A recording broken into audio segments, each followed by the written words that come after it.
Assalatu wassalamu ala asyrafil mursalin wa ala alihi wa sahbihi ajma'in, amma ba'd. Assalamualaikum warahmatullahi wabarakatuh. Mga kapatid sa Islam, inshallah ay nagpapatuloy po tayo sa mga ganitong mga usapin kung saan ay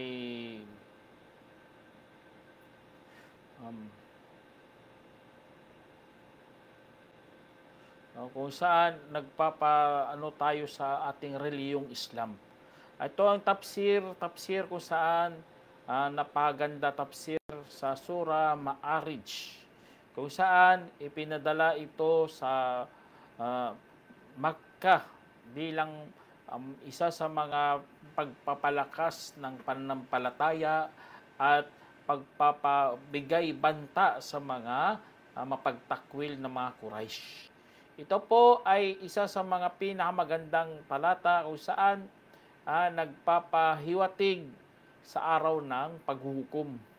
Pagkos sila nagtatanong sa mga bagay-bagay kung saan hindi naman dapat itanong ng mga mapagtakwil kasi nga nadagdagan lang ang kanilang pagtatakwil kay Allah subhanahu wa ta'ala. Kaya mga kapatid sa Islam, ang Ma'arij ay tinatawag din natin ito na Surah Makkiyah. Kung saan sinabi ng Allah subhanahu wa ta'ala sa Quran, Sa'al a'udhu billahi minasyaitanir rajim, bismillahirrahmanirrahim, Sa'ala sa'ilum bi'adabin waqi'.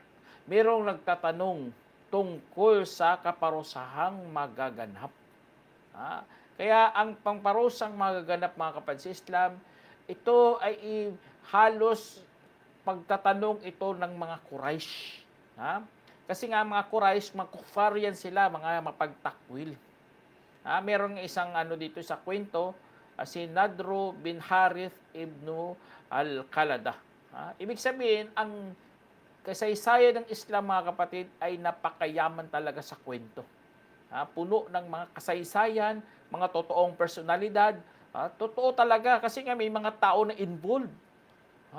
Hindi mga katang-isip, may mga talaga, may mga interaction, may kasaysayan, mayroong kilala mga tao, naganap talaga sa kapanahunan ng mahal nating propeta Muhammad SAW. Kaya ang mga pagtatanong na ito, mga kapatid, patungkol sa kaparusahang magaganap. Kasi ang mga Quraysh, mga kapatid, ay grabe talagang kanilang pagtatakwil, ang kanilang pagtatanggi katungkol sa magtatanong sila na pagtatakwil pa lang ng kanilang hangarin sa kanilang pagtatanong. Kaya hindi talaga maganda, mga kapatid, kapag ikaw dapat magtanong ka na meron kang matutunan sa tinatanong mo. Hindi katulad sa mga Quraysh. Kaya sinagot sila ng Allah subhanahu wa ta'ala dito, lil kafirina laysa lahu dafi'. At para sa mga mapagtakwil, ay wala naman roong makakahadlang. Walang makakahadlang doon, mga kapatid. Walang makakaharang. Walang makapagtanggol. Kaya sa mga mapagtakwil na yan, mu'audzubillah, akala nila basta-basta lang mapapigilan. Kaya sila, tingnan nyo, ang mga kafir, ayaw na ayaw talaga umalis dito sa mundo. Gagawa talaga ng mga bagay kung saan mapipigilan talaga nilang araw paghukom. Gagawa sila ng mga missile, sasabugin nila raw ang parating ng mga kalamidad. Example, mga meteors. Gagawa sila ng mga satellite para ma-detect nila lahat ng mga doon. Kahit anong gawin mo, kapag darating ang maganap na kaparusahan ng Allah, walang makakapigil. Kasi nga, ganun ang itinakda ng Allah subhanahu wa ta'ala. Na ibig sabihin dito sa mundo ay pansamantala lang tayo talaga dito. Ang mga mananampalataya, yun, tanggap na yun. Kasi meron tayong pananampalataya sa ating mga puso. Pero ang mga hindi Muslim, ang mga mapagtakwil, mga kafir, gagawa talaga ng paraan at hindi naman nila kayang gawin po yan, mga kapatid. Itong nakakasaklap na pangyayari. Kasi nga, kahit anong gawin mo, ay wala ka naman talagang magagawa. Kasi ang Allah subhanahu wa ta'ala, hawak niya lahat ang mga pangyayari. Allahu Akbar. Kaya sabi ng Allah, Minallahi dhil ma'arij. mula kay Allah, ang may-ari ng mga paakyatan. Tingnan niyo, ang paakyatan na tinutukoy dito mga kapatid, yun, siyempre, ang parusa, may sampul na galing sa langit. Paano mo yan mapipigilan? Nasa langit yun. Wala ka lang paakyatan, kahit gusto makay ka ng spaceship, wala. Pagdating mo doon sa space, iba na namang klima doon, walang gravity. Kaya ang Allah subhanahu wa ta'ala, siya talagang humahawak ng paakyatan. At ang mga dito mga kapatid, kaya ang paakyatan, meron kadugtong dito, ta'arujul malaikatu waruhu ilayhi fi yawmin kana miqdaru 50 alfa sana. Allahu Akbar, sabi ng Allah subhanahu wa ta'ala, kung saan umaakyat ng palihis ang mga anghel at ang kaluluwa o si Jibril tungo sa kanya sa isang araw na kasing layo ng 50,000 taon. Allahu Akbar. Tingnan nyo ang paggamit ng Quran dito, ta'aruju, ang pag-akyat na palihis, word na galing pa lang dyan, napaka-specific na tugmang-tugma talaga sa paggamit. Kasi nga, kapag aakyat ka sa langit, mga kapatid, hindi talaga pwede nakastraight. Dapat palihis, paslanting. At makikita mo yan sa mga, makikita mo yan sa mga spaceship, mga kapatid. Kapag pupunta doon, ay hindi talaga, sila doon, paslanting talaga ang alis nila doon, mga kapatid. Paslanting talaga kasi nga ito ang isa sa mga ang ating ng Allah subhanahu wa ta'ala. Kasi nga hindi ka pwede pupunta doon na hindi ka pupunta doon na pa straight. Kaya ang mga spaceship natin mga kapatid galing dito sa mundo ay talaga paslanting talaga mga kapatid.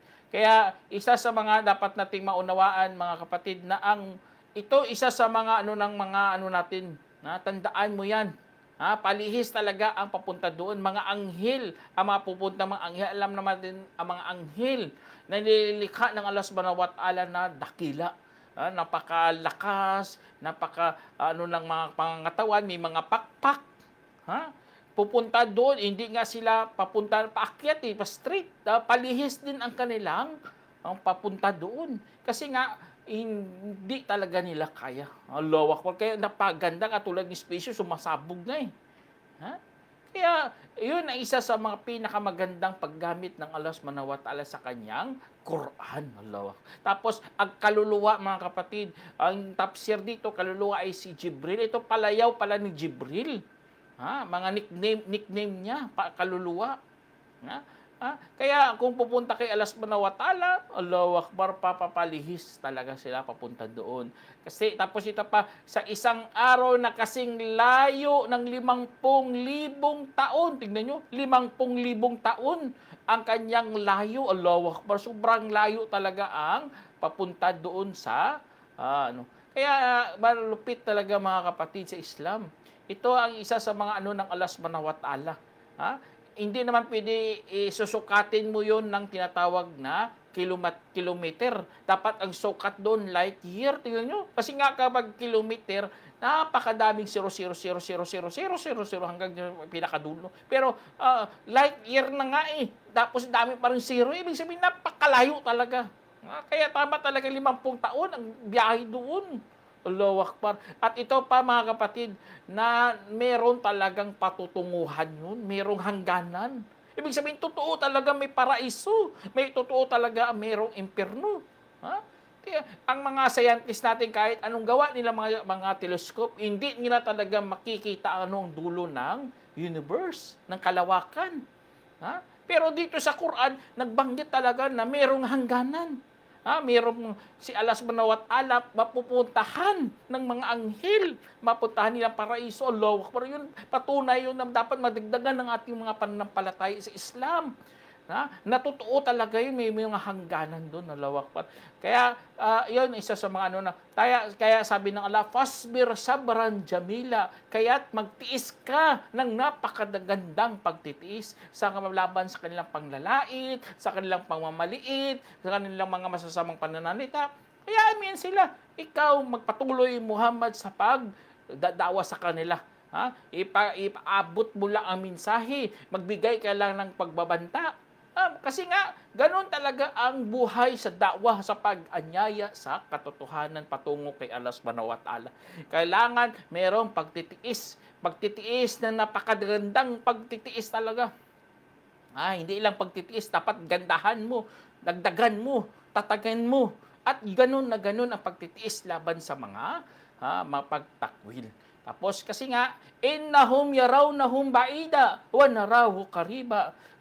Katotohanan nakita nila ito napakalayo at aming nakikita ito na napakalapit. Allahu Akbar. Kaya ganun ang araw ng paghukom. Ang mga pananaw ng mga Muslim sa mga mayroong pananampalataya, ang araw ng paghuhukom ay bukas na. Sinasali talaga natin sa ating araw-araw na pamumuhay. Kaya hindi yan malayo, bagkus napakalapit yan. Kaya sa hadith, ganito lang nga yan eh. Ang layo ng araw ng paghukom at si Prophet Salam, ganito na. Napakalapit talaga mga kapatid. Kaya ganun ang mga pananaw natin. Hindi natin yan inaalis sa ating pamumuhay. Yan na ang araw ng paghukom na napakalapit yan sa mga Muslim. Tapos ano mangyayari mga kapatid? Yawma takumus sama'u kal muhl. At kung saan ang langit ay maging tulad ng natutunaw na tanso. Allahu Akbar, natutunaw na tanso. Ang kalangitan, kita mo, asul yan. Paano na sa araw paghukom? Parang natutunaw na tanso na mula sobrang ano. Kaya ang blue na yan isa sa mga patunay na mayroong atmosphere. Kumakalat ang ilaw. Kung wala ng atmosphere, wala ng layer, ano na lang mangyari mga kapatid? Makikita talaga na kilabot ang araw ng paghuhukom na parang natutunaw na tanso ang mga kalangitan sa kulay mga kapatid. Watakunul jibalu kal'en. At ang mga kabundukan niya magiging katulad ng lana. Ang lana, ibig sabihin lana dito mga kapatid, ay ang balat ng tupa. Kita mo mababalahibo yan, patag. Ganun na ganun mangyayari sa kabundukan. Mapapatag, parang ano lang, lambot lang, wala nang tigang na lupa, wala nang tigang na bato, wala na yung matitigas, wala nang napakalaking bundok, wala mawawasak lahat yan, mga kapatid. Kaya ito, isa sa mga ano dun, nakakatakot ito pa. Walayas aluhamimun hamima. At hindi magtatanong ang magkakaibigan sa kanyang matalik na kaibigan. Allahu Akbar, itong napakasakit dito sa mundo. Kaibigan mo, nilalapitan mo, mahal na mahal mo, pero sa araw maghukom, hindi mo man lang malapitan yun. Kasi nga, tatatanggihan ka. Pagkus, lalayo sa'yo, tatakasan ka, ayaw kang harapin, ganun mangyari sa araw paghukom. Ang kaibigan mo, kanya-kanya lang ating iniisip doon. Hindi, wala ang kaibigan, wala. Kanya-kanya tayo doon sa araw ng paghukom. Kaya nakakatakot mga kapatid sa Islam. Yubassarunahum. Ito pa napakasakit. Bagamat magkikita naman sila doon. Allahu Akbar. Magkikita sila sa bawat isa. Pero walang pansinan. Araw paghukom, iyon ang laging iniisip lang ng mga tao doon. Kahit magkaibigan tayo, wala doon kaibigan-kaibigan. Walang iisipin, kahit pamilya, ito pa napakasakit. Kahit pamilya, wala, hindi mo iisipin. At ito pang gagawin pa, yawaddul mujrim law yaftadi min adabin yawmaidin bibani. Nanaisin ng isang salarin na kung ipagtutubos niya ang kanyang mga anak mula sa parusa sa araw na yun. Tignan nyo, ganon na gawin ng kriminal mga kapatid. Ang mga makasalanan sa araw ng paghukom, puro pang tatambal pinanggagawa niya. Hindi niya sinasamba si Allah. Siyempre, alam niya na talaga, papunta talaga sa impyerno. Parorosahan talaga siya ng Allah subhanahu wa ta'ala. Kaya ang gagawin niya, ipangtutubos niya ang kanyang mga anak. Allahu Akbar, anak mo. Bunga lang yung pag-ibig, kahati ng iyong kaluluwa, ano pang pinagsasabi nila patungo sa mga anak. Tapos gagawin mo lang pagtubos. Tapos kulang pa, hindi pa mapupuno, hindi pa matutugunan. Ang kanyang gawin, wasahibatihi wa akhi. Ilagay niya rin ang kanyang asawang babae at kanyang kapatid na lalaki, subhanallah. Mga kamag-anak, kadugo, mahal mo sa buhay, ipagtatapon mo doon, paggagawin mo lang pantubos. Oo. Tapos ano pa, kulang pa rin. Wa fasilatihi allati tuwi, at kanyang angkan na yaong nagkupkup sa kanya. Tingnan niyo, nagkupkup sa kanya, gawin niyang pantubos. Na? Tapos kulang pa rin, hindi pa rin kasya kasi sa sobrang bigat ng kanyang pinanggagawang kasalanan. Ang gagawin niya na lang para matubos ang kanyang sarili. Waman fil ardi jami'an thumma yunji. Gagawin niya ang lahat ng sino mang nasa kalupaan at pagkatapos ay ililigtas ang sarili. Allah musta'an. Ganun na ganun ang araw paghukom. O hindi mo na talaga iisipin. Ang iba, iisipin mo talaga sarili mo para ililigtas ng sarili mo. Gagawin mo lahat, ipagtutubos mo kahit lahat, pero hindi pa rin kasya. Hindi pa rin matutugunan. Hindi pa rin mapupuno. Bagkus, sabi ng Allah, kalla innaha ladha. Aba hindi tatanggapin ng Allah patutubos mo. Aba hindi, tunay na ito'y nanggagait na apoy. Bilang namumulit ng mga ahinit. Tingnan nyo, ganun mga kapatid, impyerno. Namumunit ng mga anit. Sa ulong anit yan. Susunugin yan ang iyong pinagmamarangal, pinagyayabang mo na mukha. Susunugin yan sa araw paghukom. Wala ka talagang matatakbuhan doon mga kapatid. Yun yung isa sa mga nakakasakit na pangyayari. Tapos, sabi niya, tad'u man adbara wa tawalla. Ang impyerno, mananawagan sa mga sino mang tumalikod at tumaliwas. A'udhu billah. Tapos ano pa sino tatawagin niya? Wa jama'a fa'awa. At nagtipon at inag-imbak. Ibig sabihin na mga hindi nagbibigay kahit marami ng pera, sobra na naman. Wala, hindi sila. Kaya, a'udhu billah mga kapatid. Kaya, inshallah, sana meron kayong napulutang aral mga kapatid kasi nakakatakot talaga ang araw ng paghuhukom. Assalamualaikum warahmatullahi wabarakatuh.